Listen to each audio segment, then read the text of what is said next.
എന്റെ പൊന്നുമക്കളെ, എന്നെ ഇവിടെ വരെ എത്തിച്ചത് നിങ്ങളാണ്. എന്റെ ഈ തടി അത് അവിടുത്തെ പഴങ്കഞ്ചിയും കാന്താരി മുളകും.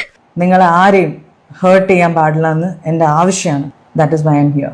എന്താ ഇത് നീ എഴുതിയതല്ലെന്ന് പറയാനാണോ? അല്ല, ഞാൻ എഴുതി തന്നെയാണ്. പക്ഷെ വായിക്കേണ്ടത് അളിയൻ വായിച്ച സ്റ്റൈലല്ല.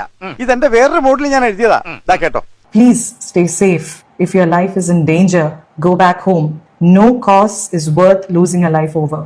അല്ല, മലയാളം അറിയാമോ? മലയാളം. നിങ്ങൾ ആരും ഹേർട്ട് ആവരുത്. അയ്യോ, ആരുടെയും ലൈഫ് നഷ്ടപ്പെടല്ലേ. നിങ്ങളുടെ ലൈഫ് ഡേഞ്ചർ ആണെങ്കിൽ നിങ്ങൾ വീട്ടിൽ പോകണം. ഇതാണ് ഞാൻ എന്റെ മനസ്സിൽ ആലോചിച്ചത്. ആണോ? അയ്യോ, എനിക്ക് മനസ്സിലായതേ ഇല്ല. പാവം. ഈ ഒരു പോസ്റ്റാണ് ഞാൻ ഇട്ടത്. ഇതിട്ടത് മാത്രമേ എനിക്ക് ഓർമ്മയുള്ളൂ.